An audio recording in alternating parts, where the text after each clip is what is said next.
Why is it not publishing?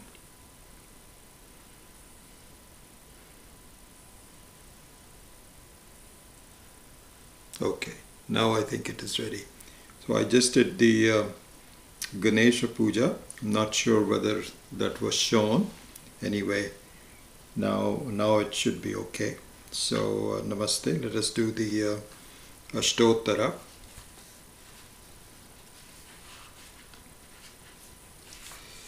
Om Spatikarajatam Varnam Mauktakim Akshamalam Amritakalashavityam Jnanamudram Karagre Dadatamuragakaksham Chandrachudam Trinetram Vidrida Vividabhusham Dakshina Murtamide Om Namo Bhagavate Dakshina Murtaye Mahyam Shriyam Medham Pragyam Prayachya Swaha Om Namo Bhagavate Dakshinamurtaye Mahyam Shriyam Medham Pragyam Prayachya Swaha Om Namo Bhagavate Dakshinamurtaye Mahyam Shriyam Medham Pragyam Prayachya Swaha Om Omkara Simha Sarvendraya Namaha Om Omkarotyana Kokilaya Namaha Om Omkara Nida Shukaraje Namaha Om Omkaranya Kunjaraya Namaha Om Nagaraja Sutajanaye Namaha Om Nagaraja Nijalayaya Namaha Om Navamanikyamadhyaya Namaha Om Navachandra Shikhamanaye Namaha Om Nandita Shesha Maunindraya Namaha Om Nandi Shadimadeshikaya Namaha Om Moha Nalasudhasaraya Namaha Om Moha Bujasudhakaraya Namaha Om Mohandakaratarnaye Namaha Om Mohotpalanabho Manaye Namaha Om Bhaktagyanabdhishitanshave Namaha Om Bhaktagyanatrinalaya Namaha Om Bhaktamboja Sahasranshave Namaha Om Bhaktakeki Ghana Ghanaya Namaha Om Bhaktakairvara Kendave Namaha Om Bhaktakoka Divakaraya Namaha Om Gajananadi Sampujyaya Namaha Om Gajacharmo Jwalakritaye Namaha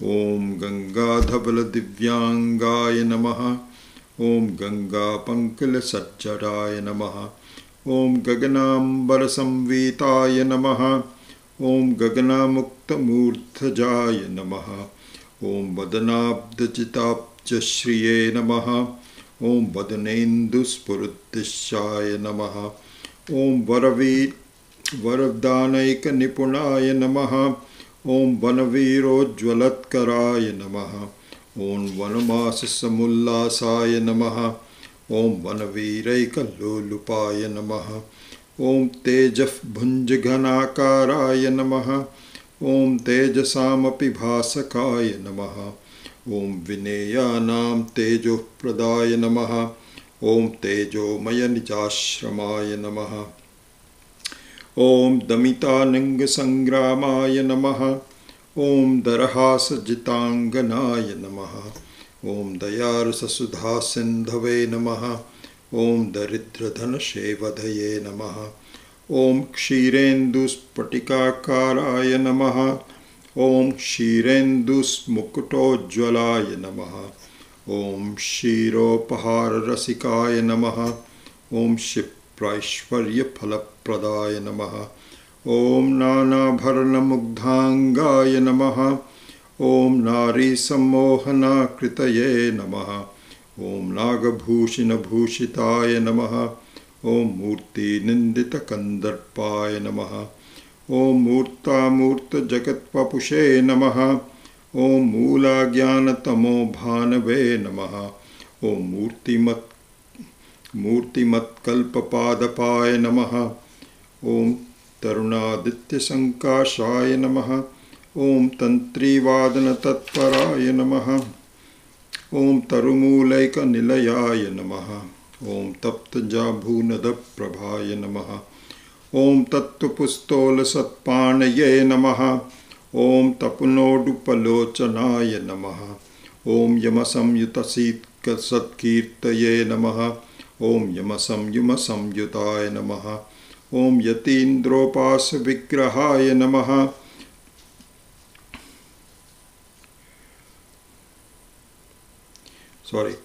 ॐ यतिरूपधराय मौनिने नमः। ॐ यतीन्द्रोपासविग्रहाय नमः। ॐ मन्दारहाररुचिराय नमः। ॐ मन्दस्मितलसत्वक्त्राय नमः। मदनायुतसुन्दराय नमः। ॐ मन्दस्मितलसत्वक्त्राय नमः। ॐ मधुराधरपल्लवाय नमः।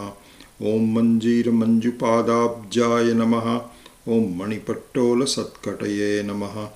ॐ हस्ताङ्कुरितचिन्मुद्राय नमः। ॐ हठयोगपरोत्तमाय नमः। ॐ हंसजप्याक्षमालाढ्याय नमः। ॐ हंसेद्वाराध्यपादुकाय नमः। ॐ मेरुशृङ्गतटोल्लासाय नमः। ॐ मेघश्याममनोहराय नमः। ॐ मेधाङ्कुरालवालाग्र्याय नमः। ॐ मेधाफक्कुफलद्रुमाय नमः। ॐ धार्मिकान्तर्गुहावासाय नमः। ॐ धर्ममार्गप्रवर्तकाय नमः। ॐ धामत्रयनिजारामाय नमः। ॐ धर्मोत्तममनोरथाय नमः। ॐ प्रबोधोद्गारदीपश्रिये नमः। ॐ प्रकाशितजगत्र्याय नमः। ॐ प्रज्ञाचन्द्रशिलाचन्द्राय नमः। ॐ प्रज्ञामणिवराकराय नमः। ॐ ज्ञानान्तरभासात्मने नमः। ॐ ज्ञातृज्ञादिविदूरगाय नमः। ॐ ज्ञानज्ञाद्वैतदिव्यांगाय नमः। ॐ ज्ञातृज्ञातिकुलागताय नमः। ॐ प्रपन्नपारिजाताग्र्याय नमः। ॐ प्रणतार्थ्यब्धिवाडवाय नमः। ॐ भूतानां प्रमाणभूताय नमः। ॐ प्रपञ्चहितकारकाय नमः। ॐ यत्तत्त्वमसि संवेद्याय नमः। ॐ यक्षगेयात्मवैभवाय नमः। ॐ यज्ञादिदेवतामूर्तये नमः। ॐ यजमानवपुर्धराय नमः। ॐ छत्राधिपतिविश्वेशाय नमः। ॐ छत्रसामरसेविताय नमः। ॐ छन्दशास्त्रादिनिपुणाय नमः। ॐ छलजात्यादिदूरगाय नमः। ॐ स्वाभाविकसुखैकात्मने नमः। ॐ स्वानुभूतिरसोददये नमः। ॐ स्वाराज्यसम्पदध्यक्षाय नमः। ॐ स्वात्माराममहामतये नमः। ॐ हाटकाभजटाजूटाय नमः। ॐ हासोदस्तारिमण्डलाय नमः। ॐ हालाहलोज्ज्वलगलाय नमः। ॐ हार्दग्रन्थिविमोचकाय नमः। ॐ श्रीमेधादक्षिणामूर्तिस्वामिने नमः। ॐ श्रीदयानन्दसद्गुरवे नमः। ॐ श्रीमहेशानन्दसद्गुरवे नमः।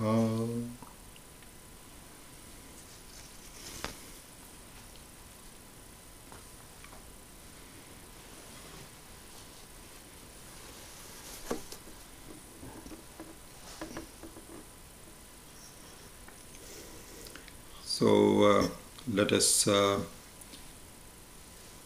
do the beginning prayers and also the Dasha Shanti, and then I'll explain a couple of the verses of the Dasha Shanti.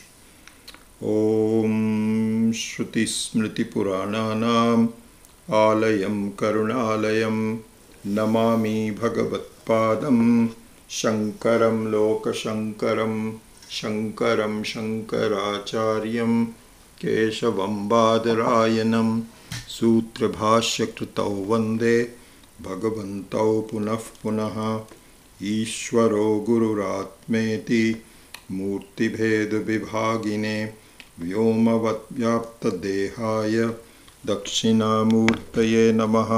ऋकारस्त्वन्धकारो वै ऋकारस्त्वन्निवर्तकः अन्धकारनिरोधित्वात् गुरुरित्यभिधीयते। सदाशिवसमारम्भां शङ्कराचार्यमध्यमाम् अस्मदाचार्यपर्यन्तां वन्दे गुरुपरम्पराम्। ॐ शन्नो मित्रः शं वरुणः शन्नो भवद्वर्यमा शन्न इन्द्रो बृहस्पतिः शन्नो विष्णुरुक्रमः।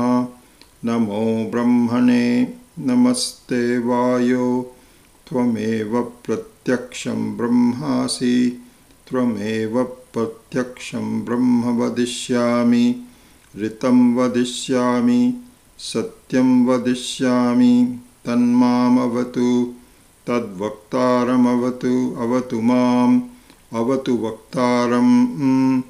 ॐ शान्ति शान्ति शान्तिः। सहना भवतु सहनौ भुनक्तु सह वीर्यङ्करवावहै तेजस्विनावधीतमस्तु मा विद्विषावहै। ॐ शान्ति शान्ति शान्तिः।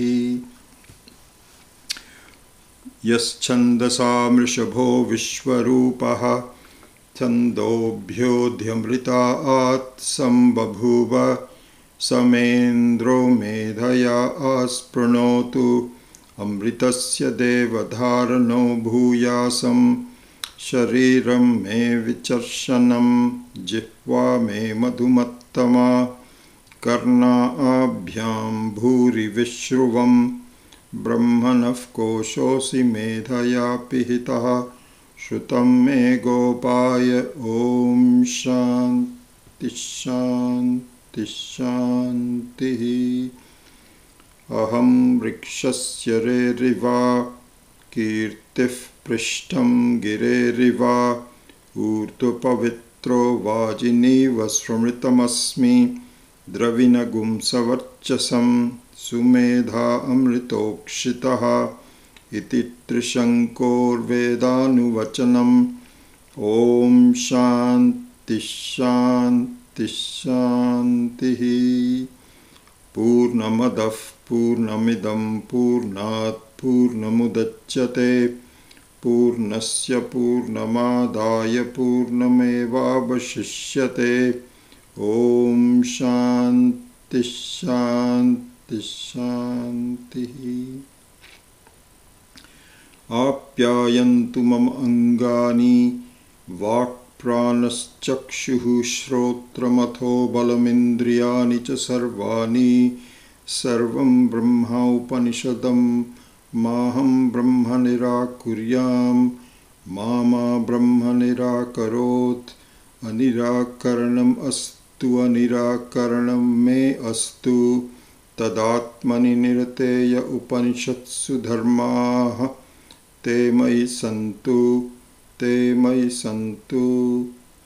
ॐ शान्ति शान्ति शान्तिः। वाङ् मे मनसि प्रतिष्ठिता मनो मे वाचि प्रतिष्ठितम् आविराविर्म एधि वेदस्य मानीस्थः श्रुतं मे मा प्रहासीः अनेनाधितेन अहोरात्रान् सन्दधामि ऋतं वदिष्यामि सत्यं वदिष्यामि तन्मामवतु तद्वक्तारमवतु अवतु माम् अवतु वक्तारमवतु वक्तारम्।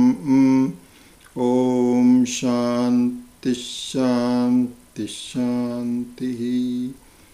भद्रं नो अपि वातयमनः। ॐ शान्ति शान्ति शान्तिः। भद्रं कर्णेभिः शृणुयाम देवाः भद्रं पश्येम अक्षभिर्यजत्राः Sthirairangaistushtuvaguംsastanubhihi Vyashema devahitam yadayuhu Swasti na indro vriddhashravaha Swasti nah pusha vishvavedaha Swasti nastarkshyo arishtanemihi Swasti no brihaspatir dadhatu Om Shanti Shanti Shanti Yo Brahmanam vidadhati purvam Yo vai vedamscha prahinoti tasmai Tamha devamatma buddhi prakasham Mumukshurvai sharanamaham prapatye Om Shanti Shanti Shanti. So in the next few minutes, let us look at the meaning of the first verse of the Shanti mantras that we were looking at, just for a few minutes before we start the class. Let's see, what time is it? 8:17. So we were looking at Shanno Mitra Shamvarunaha, that verse. And we saw the meaning of the word Ishvaraha, Mitraha. So the first one is Shannaha. So for us, may there be Sham, which means Kalyanam, Shanti, and may Mitraha please bestow Shanti on us. And so we saw various meanings of Mitra. And one thing to see is two things regarding Mitra. One is that it is most prevalent during the daytime. So, in all of these characteristics of the prayer, because there's only one Ishvara, only one God, not multiple gods. So the multiple gods such as Varuna, Indraha, Brihaspatihi, etc. are simply aspects of the same Ishvara. Just like, very simple, that you have a government and there are various aspects of the government. Police is a government, military is a government, tax collector is and so on, health people, etc. So they're different aspects of the same government. So similarly here also, so the Mitraha is the aspect of Ishvara which is most predominant in the daytime. And the reason for one of this way of looking at Ishvara is that my knowledge of the truth can only happen in the daytime. You cannot have a knowledge while you're asleep, or the knowledge when you're dreaming. So in that sense, the Jagrat Avastha, and so the Jagrat Avastha Abhimani, which is Mitraha, is the best manifestation of the three kinds of Shakti. This is Swami Mahesharanji's explanation. So don't take it as I made it up or anything like this. This is all I can do is to really understand what these acharyas are saying and to communicate it to you. And so they're saying that Ishvara has given each one of us three Shaktis. As you know this by now, Jnana Shakti, the power to know, then Kriya Shakti, the power to do, and Ichha Shakti, which is the power to desire the right things. To desire anything, hopefully the right things. These are the three Shakti. So the Mitraha is directly responsible for the Jnana Shakti. All of these aspects, work together. It's not like the one aspect of the government is say, I have nothing to do with the other aspects. No, they're all part of the same government. But there is a certain preponderance of functions that characterizes them. And so here, Mitraha is the daytime Shakti, which is Jnana Shakti. Rameshanji said. Now, if you look at the next one, which is Varunaha, which we have already seen, and this is the preponderance at night time. So when night time means, what happens is, this is interesting to see, what hides my self-knowledge? What covers my self-knowledge is Ichha. Ichha meaning Kamana. It means a desire. And I remember Swami Dayanandji's word on this, very useful words to remember. I remember this so well. He said, any type of a desire is a manifestation of the fact that I consider myself to be incomplete at this moment. This is our experience, everyday's experience.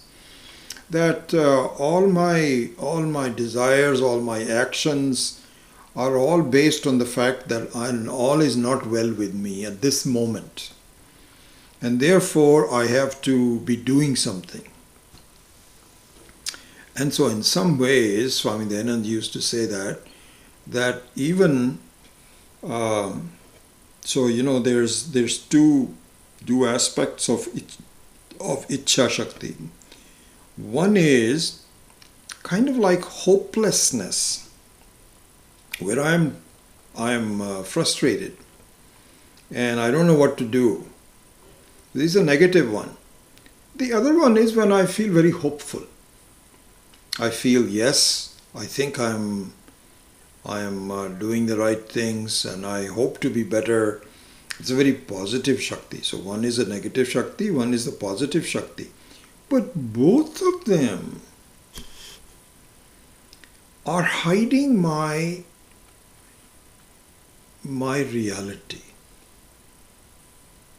Because even the negative one is obviously that it is hiding my reality.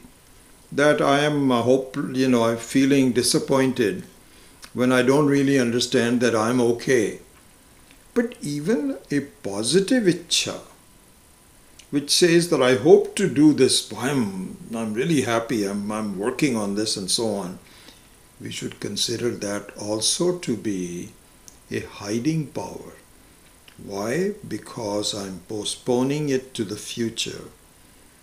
And instead I should be really looking at, not instead, but it is, if for a jnani, there is no Ichha. Everything is accomplished. Kritakrityata. There's nothing to be done. I'm done. And so there is no Ichha Shakti. So anyway, just as a revision, in fact I'm running late. I don't know if I can even go to the third one. I'll do a little bit of that.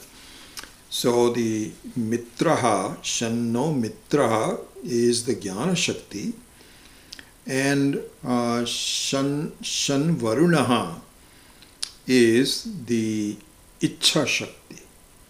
My Ichha Shakti, which hides my own reality. And so in each one of these cases, in all of them, if in all of the prayers to Mitraha, Varunaha, Aryama, etc., what we have to see is that the same thing can hurt me and the same thing can help me. So if a Jnana Shakti means that if I am very interested in knowing some trivial things, then it hurts me because it postpones my understanding about myself. But the same Jnana Shakti, when it is directed to the knowledge of Ishvara and to more myself, can be very helpful.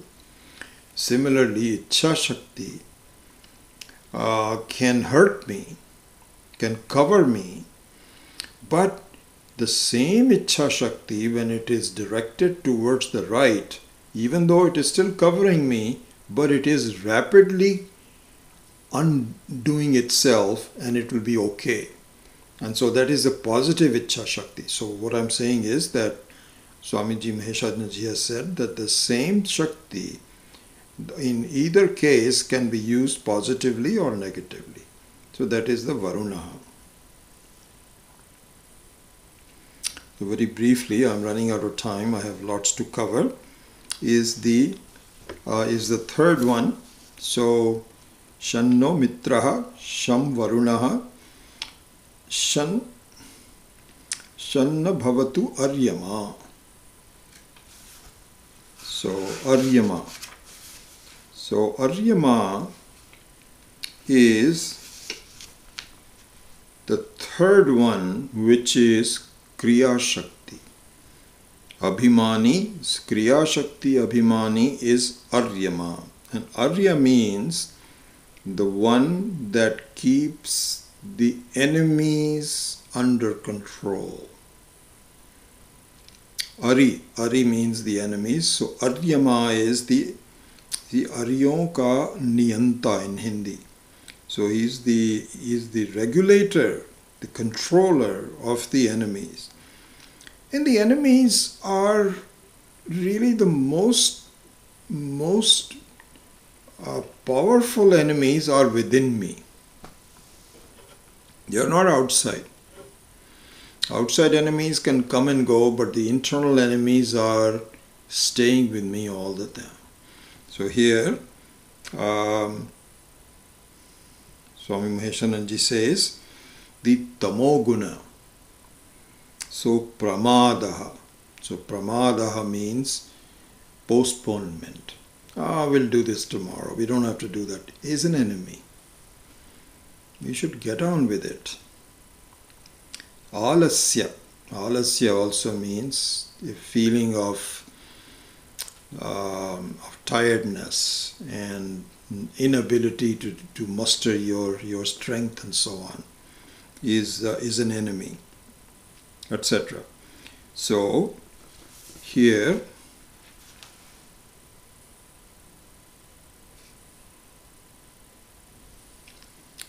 there's a lot to talk about, but here it means that the Kriya Shakti also, just like the positive and the negative, can be directed towards your own good.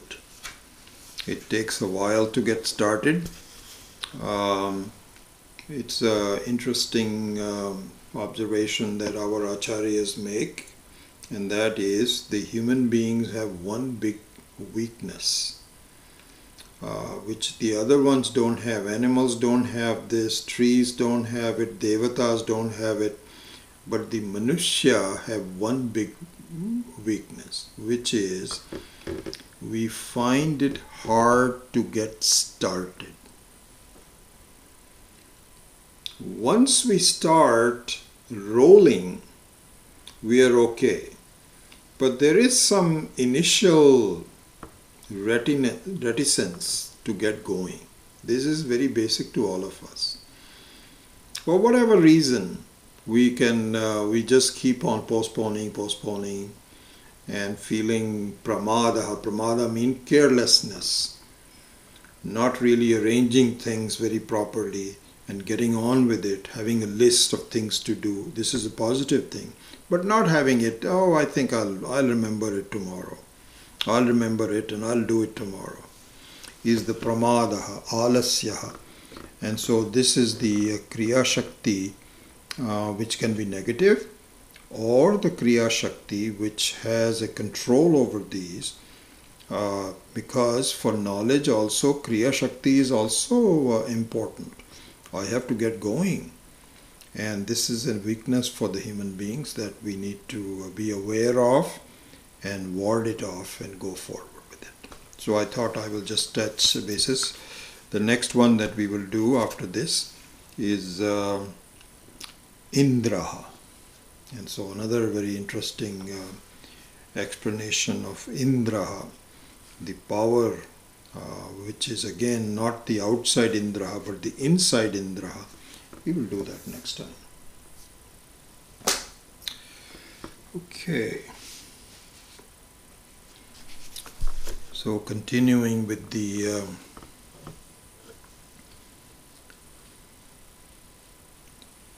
Karika.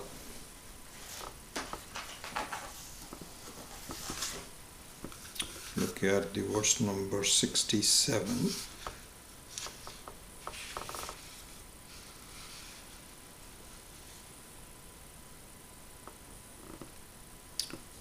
So it says, Ubhehi anya drishyate te kim tadasti iti na uchyate lakshana shunyam ubhayam tan matena eva grihyate. So the English translation of that is, both of them are indeed mutually perceived. Does either of them exist? No. Thus it is said, Kim tadastiti na uchyate. Both of them are indefinable. Lakshana shunyam ubhayam.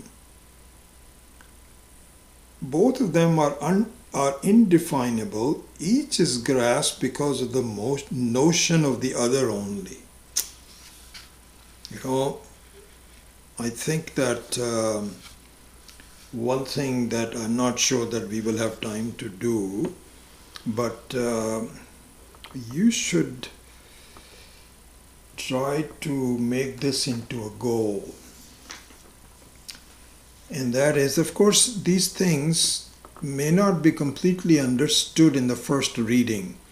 So we have to really revisit them while we are improving our ability to understand. This is exactly what happens.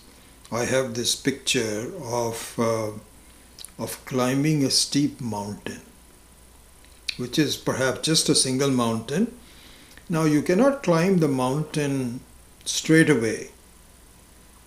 And so, as you know, the way to reduce the steepness is to go around it.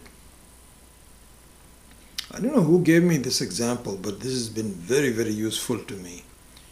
So what happens is that you have to reach the top.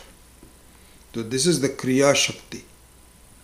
If you're already at the top, you don't need to do any Kriya Shakti, but knowing that we are still not quite to the top, Kriya Shakti is to be used. And the Kriya Shakti is going around the mountain, slowly elevating ourselves. So look, you have a view of the east, let's say. And then you go around, and then from east it becomes north, then west, then south, and next time you come to east again. So you have the same view. But this time your ability to have a higher view is better. So you're going around. Similarly, I find this is what I've been doing in my life. You read a text in the beginning and you have a certain understanding of it, but not as much as you need to have. Therefore, you go to different texts, and then when you come back to the same text after a few years, you find that your ability to understand is a lot better.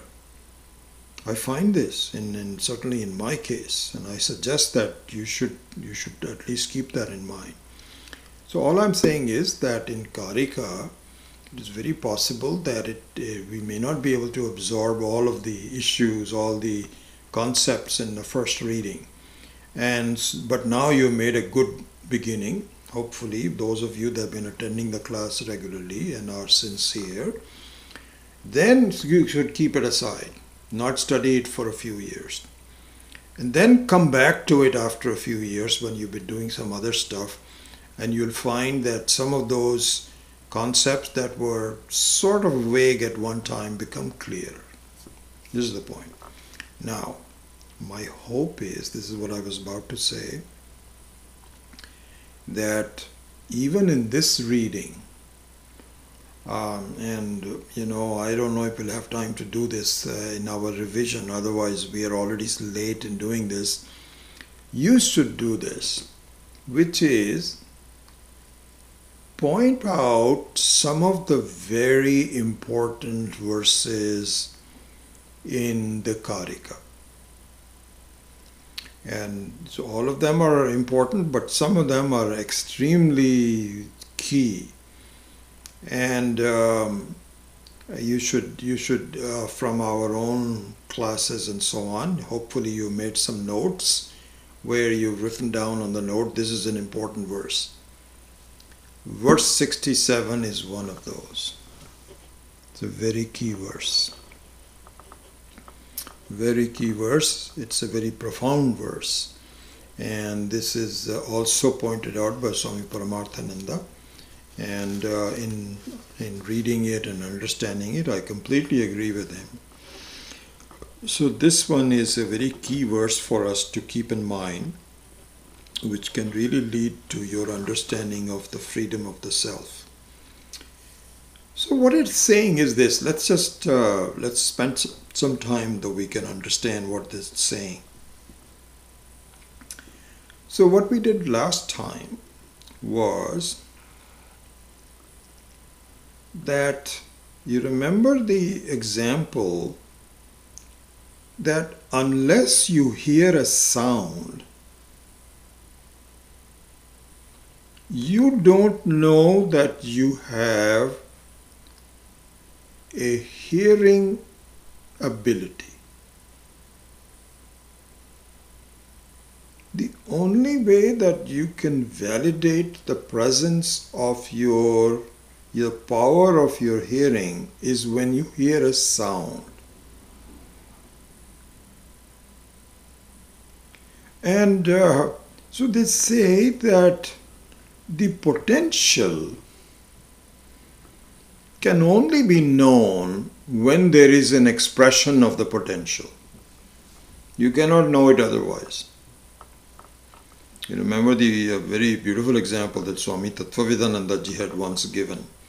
He said he was invited to give a talk to grace a dance performance by someone. I remember his example so well. He said he was invited to give a talk on a dance performance, and before the dance performance there was a kind of a dinner for the public, and Swamiji was going to talk there, and then after that, after the dinner, when they set up everything, then the dance performance will begin.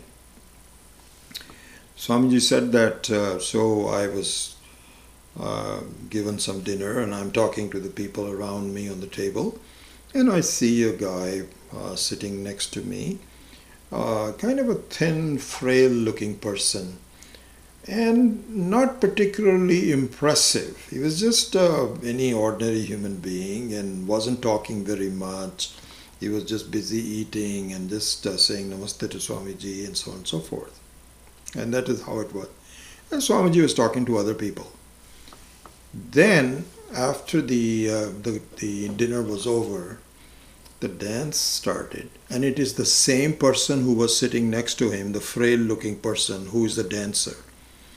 And he says it was a solo dance, and it was so well done.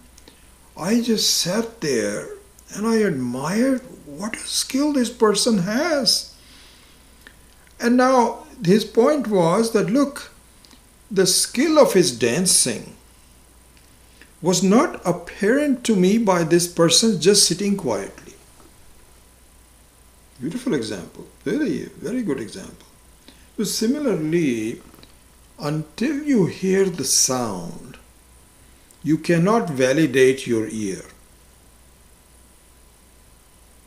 And until you have the ear, you cannot have the sound.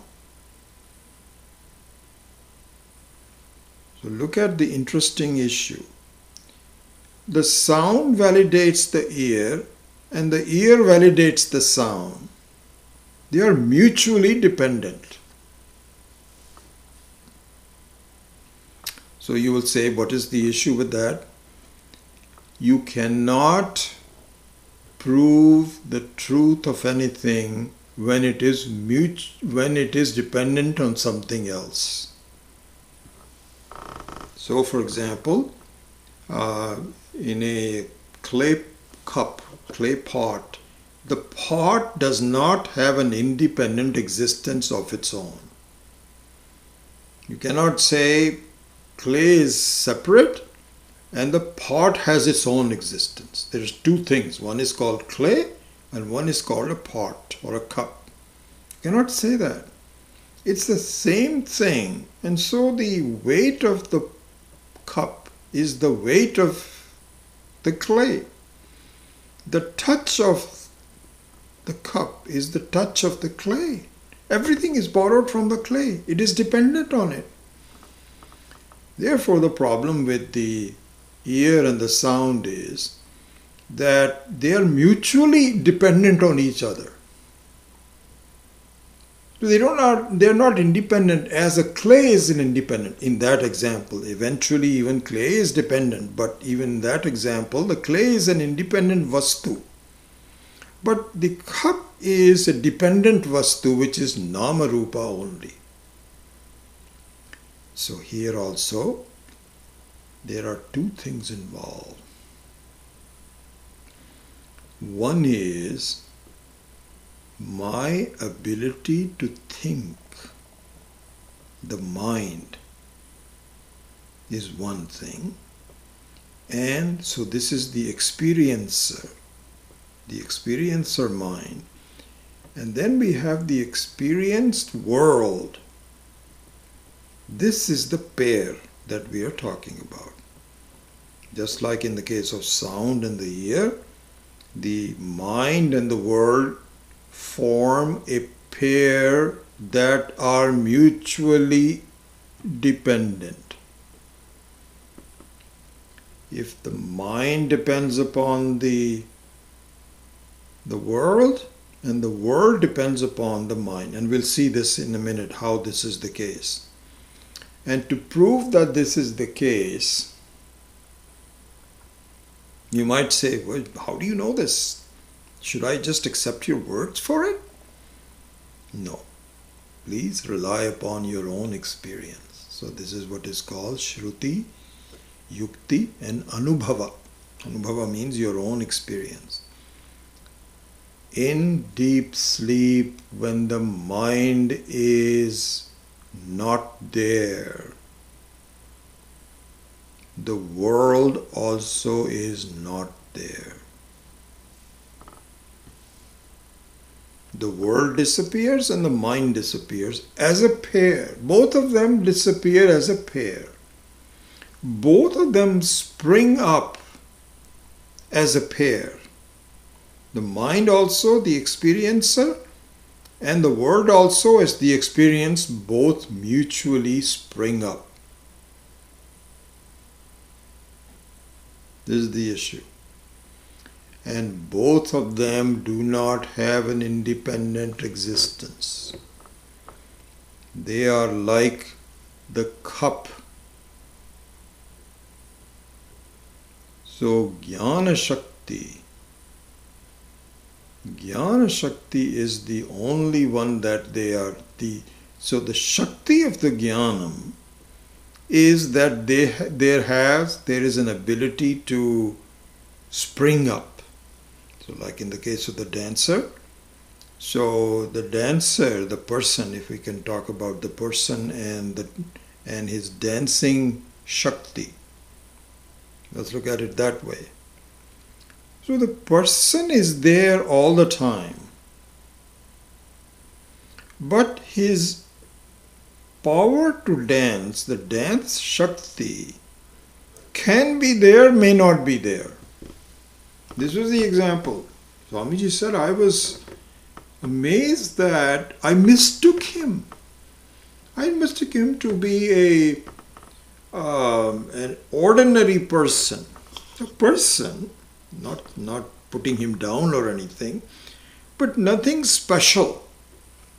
Just like if you have 100 people in the audience and then they all have some limited ability, but nothing special. But he says that inside there was a Shakti which I was just amazed at. So very similarly too is the case that the Atma, the Turiya has a potential to express to relate to the world and get problems with it. All of that is part of the same ball of wax. But it is not intrinsic to the Atma. It's an incidental power. So the incidental power is not the truth. Only the intrinsic ability, the intrinsic nature is the truth. So what it means is that in our life, my ability to extract myself away from my own mind and the world should be recognized, should be thought over, because that is exactly what is happening. This is the lingam. This is the Shiva lingam. These are the, remember the example where the cow was lost and the people who said, yes, let's follow the lingam. This is the lingam. And what is the lingam? This is something, Gaudapada ji has analyzed the essence of the Mandukya Upanishad, which you know is the prakriya for comparing the waking state to the dream state, and really doing this in depth so that you can convince yourself about the truth that the waking is also another dream which is not intrinsic to you. This is what the Mandukya is saying. So Karika has done a marvelous job of dissecting it, concept by concept. And here, in this verse number 67, as Swami Paramarthananda had pointed out earlier, and last week I said that this is a new concept that he is asking us to look at. In the dissection of the various concepts and comparing Jagrat Avastha with Swapna Avastha, this is a new thing that we should really look at. And what is that new thing? The mutual interdependence of the mind and the world, and how they bother me. This is what we have to look at. So the botheration, we will look at that in 1 minute, but let's revise now, looking at the verse itself so that you can capture it in your reading. So he says, Ubhe hi anya drishye. He says they are mutually existent. Kim tadasti? Are they really there? Na uchyate. Lakshana shunyam ubhayam tanmatena eva grihyate. He says they don't really have any intrinsic lakshana. Lakshana here means, you can take lakshana as a general word which means an indicator. How do you know? So the lakshana can be either in paramarthika sat or vyavaharika sat. So in vyavaharika sat, which is transactional reality, you can say lakshana for a human being or anybody. So let's say human being. So you say,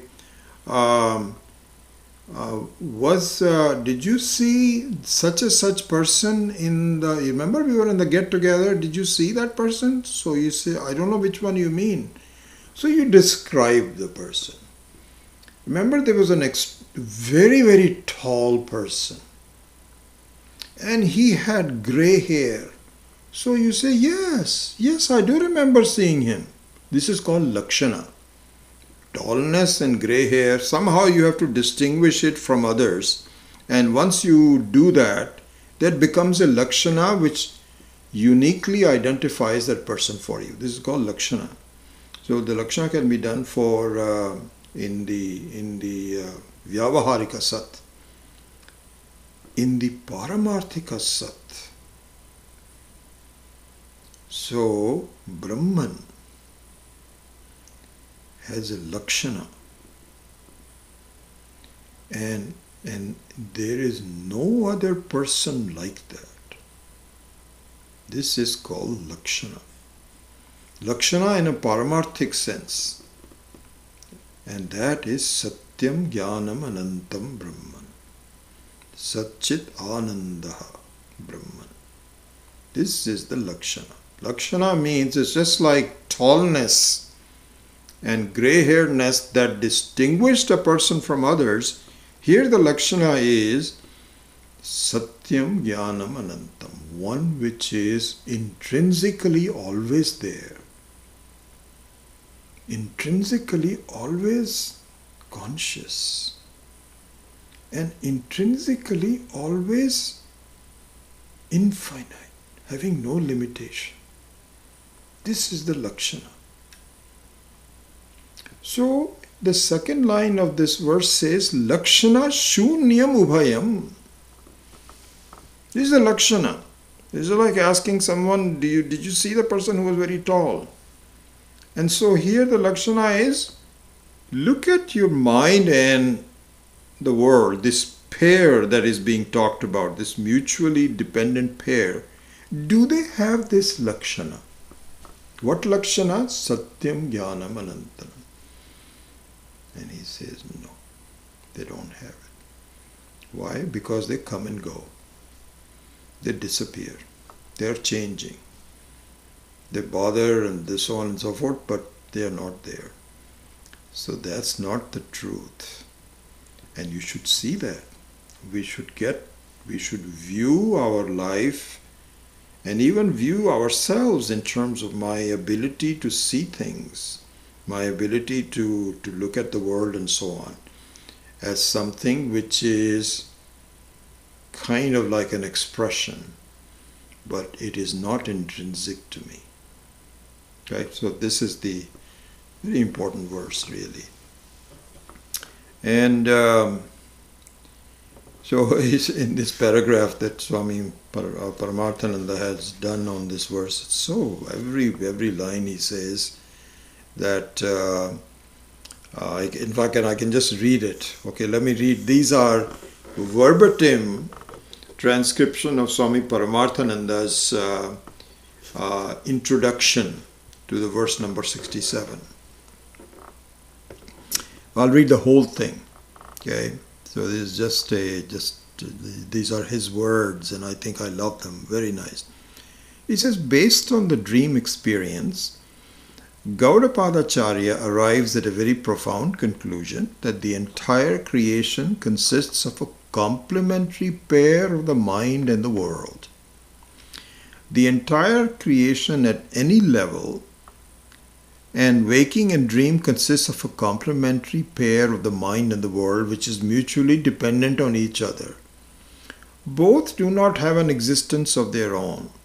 The mind validates the world and the world validates the mind. One of these cannot be proved without the help of the other. This is the mithya game that the mithya mind world is playing.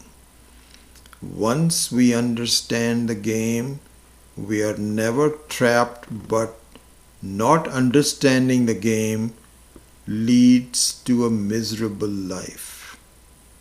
How does that happen? Both the mind and the world do not have existence of their own. By identifying with the mind first, I lend existence to the mind. This is an important thing to see. So what happens is that I lend my power to the mind. And the mind is really jada. It is inert. An inner thing should not and cannot bother a conscious vastu. Like an appliance cannot hurt the electricity in that example. The appliance can cease to work, sure, that's okay. But it cannot change electricity, because electricity is at a different level. It is far more subtle than an appliance. All the appliance can do is to use electricity for functioning. That's it. But you cannot change the electricity. So the electricity is the one that gives its power to the appliance. So this is a very funny situation, really speaking. This is our situation. We have the ability to be independently conscious. Like electricity. Electricity also at least has some form, some dependency on power grid and this, that, or the other. The formation of electricity also is, but relatively speaking, that is a good example. So similarly, we are independently conscious. And not only independently conscious, we have an independent existence. Sat, I am. I am conscious and I am. And I am lending my existence and my conscious ability to things that reflect me, like a reflection. So the mind is also my reflection.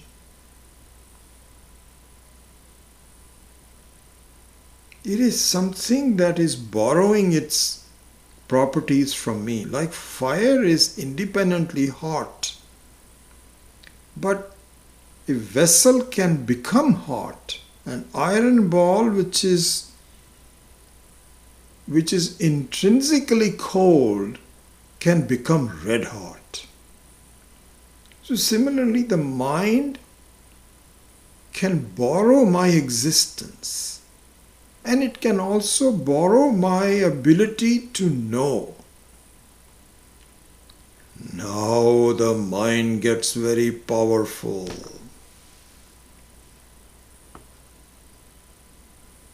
Very powerful. I remember this example by Swami Chinmayananji, where, and I think this I've all read it elsewhere also. So we are all products of the same Vedantic knowledge, Swami Chinmayananji, Swami, all of them. So anyway, he gave this example. He said there was a Shiva Bhakta, and so this disciple of Shiva who really prayed to Shiva, just like, this is interesting. Both Rama and Ravana were bhaktas of Ishvara. And Rama, of course, was the epitome of positiveness, and Ravana is the epitome of negativeness. But the power can be done. You can do bhakta. Say, hey Lord, please give me very powerful. And Lord says, okay. And how you utilize it is up to you. So anyway, Swami Chinmayananda used to give this example. He said, there was a bhakta for Shiva, and he said, I wish you could give me a genie that does everything for me. You know, like for example, we have this, one of my wife's client gave us a gift. We had never really bought this. In fact, we were just talking about this before I started the class. This is the Roomba, which cleans the whole floor by itself. And this is very useful because in the coronavirus, we have not had a cleaning lady come in once in a while to help us clean the house. And so dirt accumulates on the floor also and so on. So my wife was just telling me just before the class that I think we should start the Roomba because there's a lot of stuff on the floor. So the Roomba is one which is fascinating. I don't know if you've seen it or not. It really is amazing how it points out the various places that it has not covered and covers it. And there's so many options for it anyway. So this Bhakta of the Shiva said, please give me a genie. And all I have to do is to snap my finger and say, genie. It's kind of like, hey Google. This is really a very interesting genie. I cannot believe how powerful these cell phones have become. Amazing. You know, my wife's, she has an iPhone, I have an Android phone. So she uses Siri. And now we have stopped really getting any other direction. She says, Siri, drive me to such and such an address. She says, yes ma'am. So it's 25 minutes away. So similarly, it's very powerful. So this Bhakta said, give me a genie. Excuse me. So Shiva said, okay, all right, you have really prayed, you have been very loyal in praying to me and so on. So here is a genie. I think I better wrap up. I have some reasons for why I want to wrap up a little bit sooner. So let me finish this story and then I won't even go through this whole thing. So Shiva said, okay, on one condition. And that is, you must keep the genie busy all times, or else it will devour you. So the Bhakta said, that's no problem. I've got lots of things to do and I will keep him very busy. Granted, signed off, give it to me. So the genie came and he gave him said, okay, bring the groceries. Done. Now genie says, sir, what's next? He says, oops, I better keep him busy. So he gave him something else. Then he comes back. And now he's getting very worried. I have nothing else to give him. And so he says, can you just wait for a minute? We went back to Shiva as a bhakta. Because the genie, he knows that if he's going to talk to the boss, I better be quiet for a few minutes. So he says, just give me 5 minutes. So he did his bhakti to Shiva again and said, sir, you're so right. I cannot keep him busy all the time. What do I do? So Shiva said, once I gave it to you, I cannot take it back now. So he says, what? He's going to devour me. He says, you know what? I'll give you a way out. So do this. Have him build a long wooden post and tell him to go up and down the post continuously except when you want him to do something else. This will keep him busy. Bhakta said, oh my God, this is a great idea. Thank you, sir. Thank you, sir. Came back and told the genie exactly like this. He says, build a post. So he built a post. So he says, now climb up, and when you reach the top, go down and keep doing it until I need you. The moral of this story is our mind.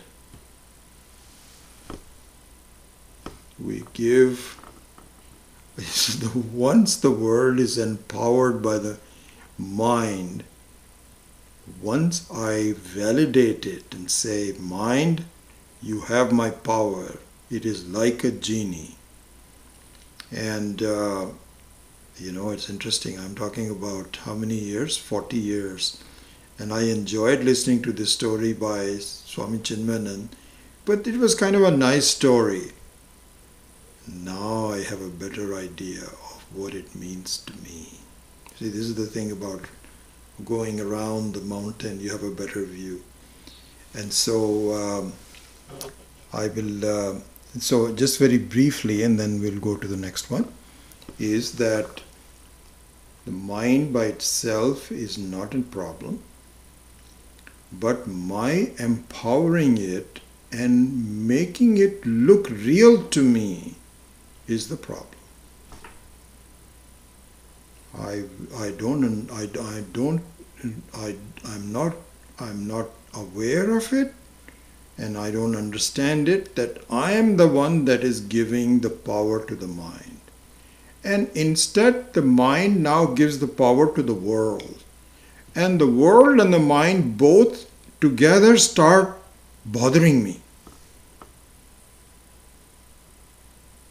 Like the appliances start bothering electricity, which is not possible, but in my case it is possible that I am all confused about this. So I will finish it out by saying some very nice things that Swami Paramarthananda had said. He says the mind and the world should be allowed to interact, but constantly I should remember that I am not the mind or the world.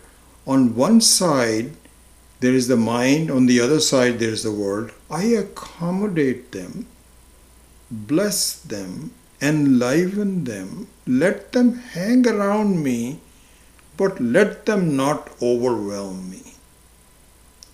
This is possible only when I understand that the creation is a complementary pair of the mind and the world only. Amazing verse. One that you should check off and get a better idea of it by visiting it again and again in the future. So with that, I would like to end the class a little bit early for a reason that I will mention in a minute. So let me do that. So let's say closing prayer. Om Swasti Prajabhyah Paripalayantam Nyayena Margena Mahim Mahishaha Go Brahmanebhya Shubhamastu Nityam Loka Samastha Sukhino Bhavantu Kale Varshatu Parchanyaha Prithvi Sasya Shalini Kshe Desho Yanksho Bharahitaha Brahmana Santu Nirbhayaha Sarve Bhavantu Sukhinaha Sarve Santu Niramayaha Sarve Bhadrani Pashyantu Ma Kaschid Dukkha Bhag Bhavet Asato Ma Satgamaya Tamaso Ma Jyotirgamaya Mrityor Ma Amritam Gamaya Om Purnamadav Purnamidam Purnat Purnamudachyate Purnasya Purnamadaya Purnamevavashishyate Om Shanti Shanti Shanti. So the reason that I wanted to end the class a little bit early, and I may not have ended it early enough, is the following.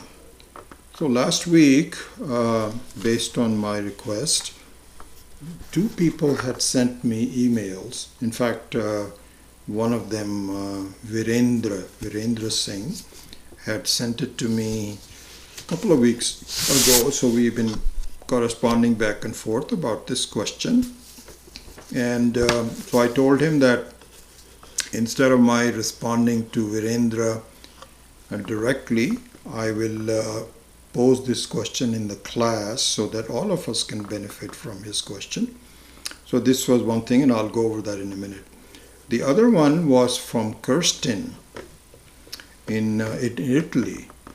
And as I think I've mentioned her name before, she has joined us only in the last year or two, but has become very dedicated in understanding. In my view, really has a good idea. She gets it in terms of the basic aspects of Vedanta. So I'm very happy to have Kirsten as what I would consider to be an advanced student. And she had a similar question, not similar, but a different question. And so I told her also that I would answer her question in the class. So I will do both of them. And Kirsten, let me take Virendra Singh's first because he was the one who first approached me on this.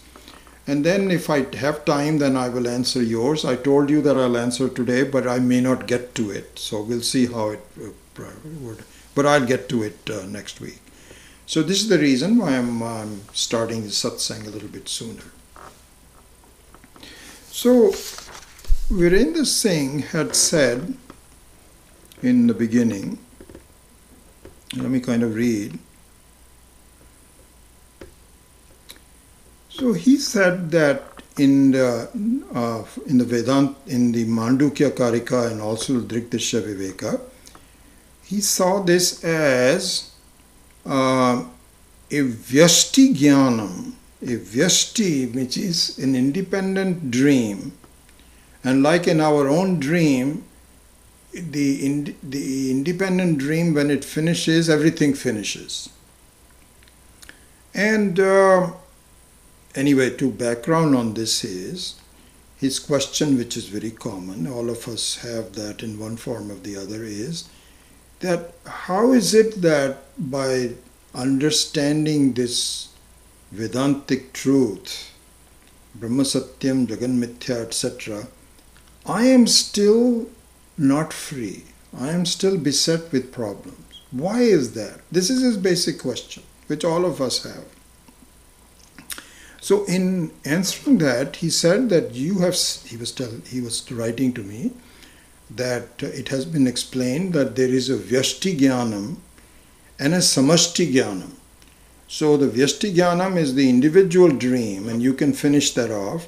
But now the samashti jnanam, which is Ishvara's dream, is still continuing, and I am still being harassed by it in terms of my transactional life and so on. So how does that really help me? That doesn't really help me at all. That means, when is that going to go? When is that going to go? So in answer to that, I'm just giving you up to this. What I said was that vyashti jnanam is not gone yet. When you say that individual knowledge is there, that I've already done, and now there is something else that I have to do, our contention is that the individual knowledge has not yet taken place. So then he responded back to me saying that, and I told him that it is part of the fact that my coverage due to my previous thinking, my vasanas, etc. are there. I have to remove all of that. Until that happens, the rays of the sun, so to speak, will not shine through. So then he came back to me and said, this also confuses me.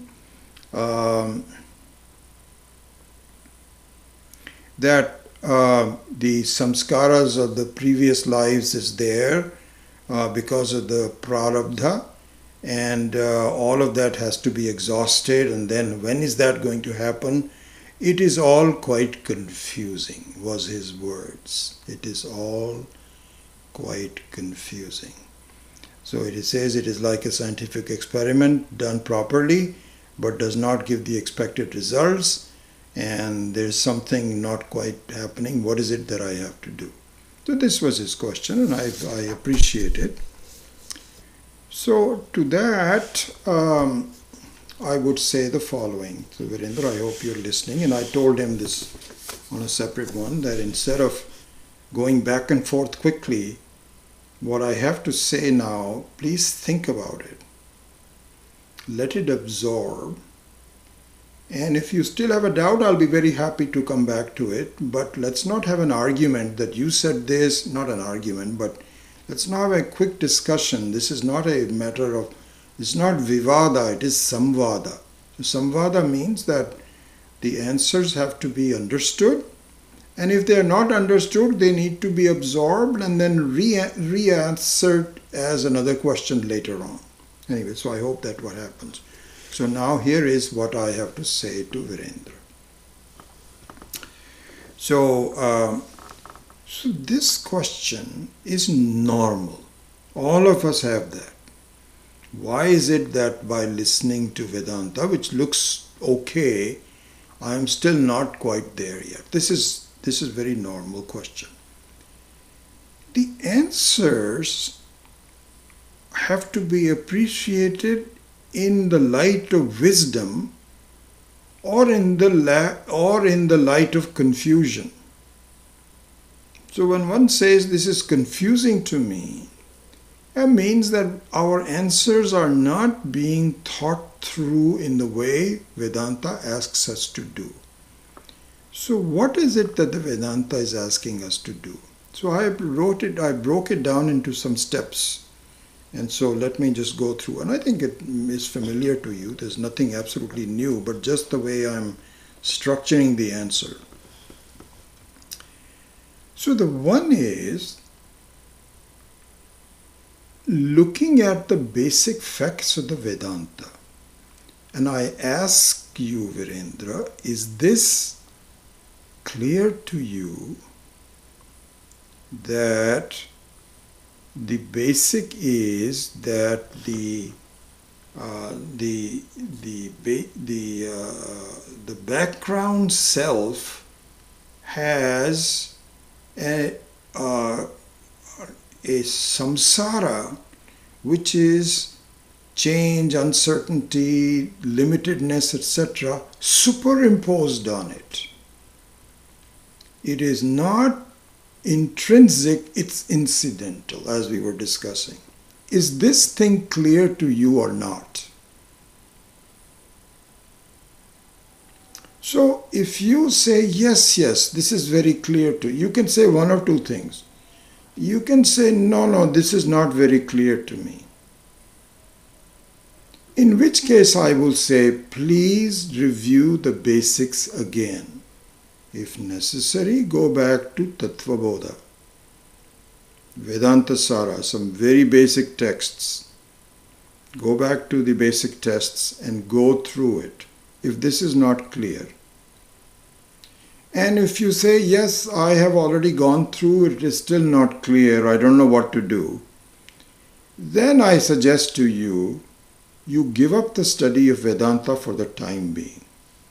Just do prayers, visit temples, do some meditation, calm your mind down, have a good relationship with others around it and so on. And at some point in time, then, so this is the qualifications, Shama, Dhamma, Uparama, Titiksha, Samadhyanam, all of those kinds of things one has to have in order for the basics to become clear.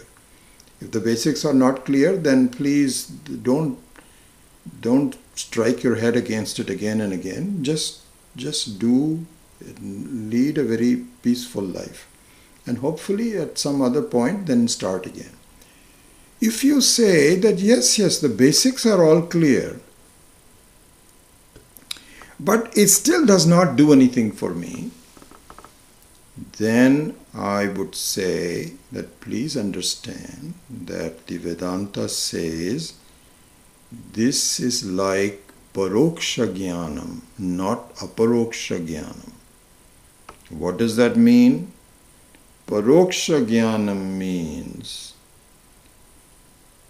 it is knowledge that I really think is correct. This is the right way to look at it. Because if it isn't, go back to step number 1. Study the basics again, Shravanam again. If that's not clear, then please give it up. If that is clear, but it is not fruitful for you, then consider this to be paroksha jnana. Paroksha jnana means some description of something which is away from you. It can never be away from you, but it is as though it is away from you. Just like, for example, somebody would give you a brochure and say, this is a wonderful place to visit. It has beautiful climate and sea and so on. So it is just a description, but you are not there yet. This is called Paroksha Jnanam. So similarly here also, it says that Atma, which is pure, seen purely, devoid of the mind and the world and so on and so forth, as we've been talking about, then this is the truth, but not your truth yet. This is the book is truth. Some brochure has been given to you to visit this place, but you have not visited the place yet. It's called Paroksha Jnanam. That has to be converted into Aparoksha Jnanam. Aparoksha means not away from me. My personal direct, we always avoid the word experience in that manner. But if you want to call it experience, your own personal view that yes, this is true. This is exactly, absolutely. That conversion from Paroksha Jnanam to Aparoksha Jnanam has some very definite steps that you have to go through. And while you are going through this, there is no reason to be confused or frustrated. There's no room for it. Because what you need is some patience and Shraddha. Lots of Shraddha. The word Shraddha is very important because Shraddha means, in fact it says, Shraddha eva labhate jnanam. Shraddha means it is true but not for me yet. And just like I think I gave the example of E is equal to mc squared. So even if a high school physics student doesn't say this, just doesn't believe it. None of that is true. It says that it is true, but I don't get it yet. I have to prepare myself. So the steps involved in going from Paroksha Jnanam to Aparoksha Jnanam are, you have to learn a new language. A new language. And it is Swami Paramarthananda, Swami Maheshanandaji has really done this so well. He says, just imagine when you have to learn a new language, how to write it. You please ask people who are completely of non-Indians like Li Chi Chu, a beautiful example. She has a completely different language background, and for her to learn Devanagari, and she has been learning Devanagari with the help of Kumud, and how you draw lines, and then you say this is ka, this is ka. So this is a language that you have to learn. And her thinking and her ideas and so are not in Hindi or Sanskrit. It is in her own language. The way she counts, the way she talks, and so on and so forth. But she's learning a new language. Is the new language not there? It is there, but it is not hers yet. So this is what we call the vasanas. So what I would say is, using Vyashti Jnanam and Samashti Jnanam and Ishvara's dream and my dream and so on is not necessary. These are all technical words. The simple thing is that you have to learn a new language for yourself. Right now your language is that I'm a very limited person and I'm full of problems. This is the language. There is a new language that you have to learn. And slowly that language will overwhelm. It takes a while to learn. Just like Lychee also has to now learn ka, kha, ga, gha, and then the words are formed. Then she begins to pronounce them. Meanings are learned. At one time she would become very adept at it. You may already have become adept at it. And so this is exactly the process that we have to go through. So the Shastra says, listen, we know. There's nothing to be frustrated about. Just takes a while. And you can accelerate it. When you say it takes a while, how long is it going to take? I don't know. It all depends on you, how committed you are. Here, and Kirsten, I think I'm definitely going to run out of time. So sorry, I will verbalize your question for everybody, and then I will answer it next time if you forgive me for it. I ran out of time today. So going back to the difficulty and also the speed with which you can learn the new language. So here in the 12th, 13th chapter of Panchadashi, Vidyaranyaji has done a marvelous job of, this is the analysis of the Ananda. And what he says is this: right now, the old language is that I see things as being very real. Friendship is real, good food is real,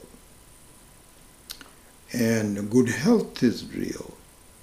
And real means that it is useful to me. The reality and its ability to give me ananda are both the same. What I find that what gives me ananda is something that I am going to find to be real. Now you talk about Atma. Oh, that's very vague. I have heard about this. I'm not sure. It is neither real for you, neither a source of ananda. This is the new language. And unlike an Asian language versus Devanagari, which you may or may not do, here this language is very important. The knowledge, the new language is that I am the very essence of the freedom, the very essence of the ananda. It's the new language, and we have to learn it slowly. And so at the moment I am completely oblivious of the importance of the Atma. I am like a child that says, I don't know, just give me some food, that's all I care about. This is my attitude. And the Shastra says, you don't understand. That reality of food and other things, you are giving it to it. And now you're demanding it. You don't need to do that. But it takes a while to do. So, therefore, two things are necessary for, if you want to speed up this process of without getting frustrated and disappointed and so on. There's no room for that. There's no room for it. Either you don't believe in this, you have no Shraddha, then please do something else. You don't have to keep banging your head on this. But if you want to do this, there is no room for any frustration. There is a room for two things. This is very important to speed up your process. One is Vairagya, and the other one is Abhyasa, towards the self. You cannot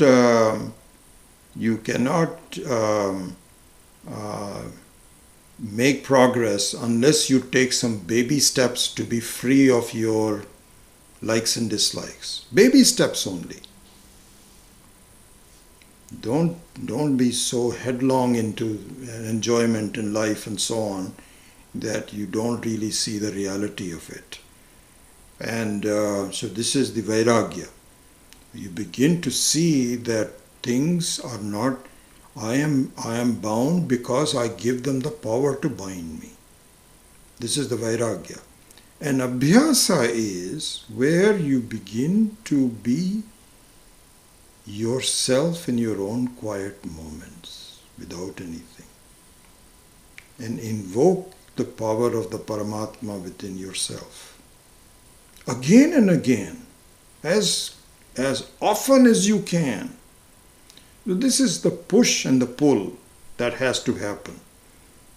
And so if you want to do that, then you will speed up the conversion from Paroksha Jnanam to Aparoksha Jnanam. So Virendra, my answer to you is that it's a very good question that you have asked, which is common to all of us. But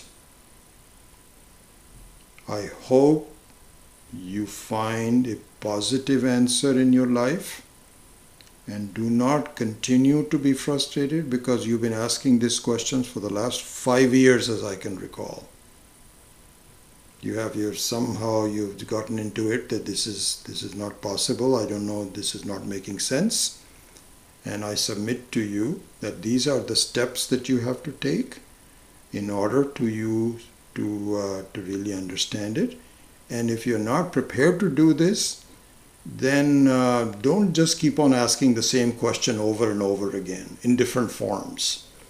Just be quiet and listen. And if you don't want to listen, then you're free to do something else. So this is the way I would respond to your queries. So I would end this with a very quick summary of Kirstin's question, which I promised, and then I will answer her next time.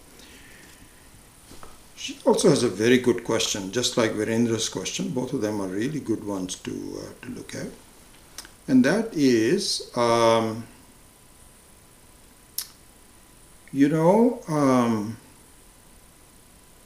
we have talked about the fact, I will verbalize it completely, but I just want to give you, I think I'll just summarize it by saying she is a little doubtful of our presenting the very way of looking at the creation and so on, when there is so much violence. She says, why can Ishvara not have this creation without this extreme violence? This is her question. And very good question. And Kirstin, I will respond to you in much more detail than I'm able to do that today. And so we will do that next time. And in fact, with that, I think I'm not even going to open up my laptop to see what other questions you have. I will look at it afterwards to see if you had any questions. So forgive me for not really answering your questions. But I would close this by saying a couple of things. Another thing that Virendra had said was that sometimes I don't see his questions, or sometimes I ignore his questions. And he was thinking, are you ignoring me? And I'm happy you brought that up, because that's not my nature, that I would willfully ignore anyone. If I think that your question is superfluous, which I've said today, please don't keep on asking the same thing. Think about it, but I'll never ignore you. And one of the reasons is that, really speaking, this YouTube did ignore some questions without my knowledge. And so both Raj Paripatyadar and Chandra Dulam have been tweaking and so now I think we should be able to see all questions. So I didn't know that could be tweaked like that. Anyway, so I will see your questions later on. And once again, my offer is that you're not limited to just asking me a quick one on live classes. You can send me an email. I'll be very happy to answer that. It's my privilege, and I will enjoy that as a teacher. So with that, I'll take your leave and see you next week. Om.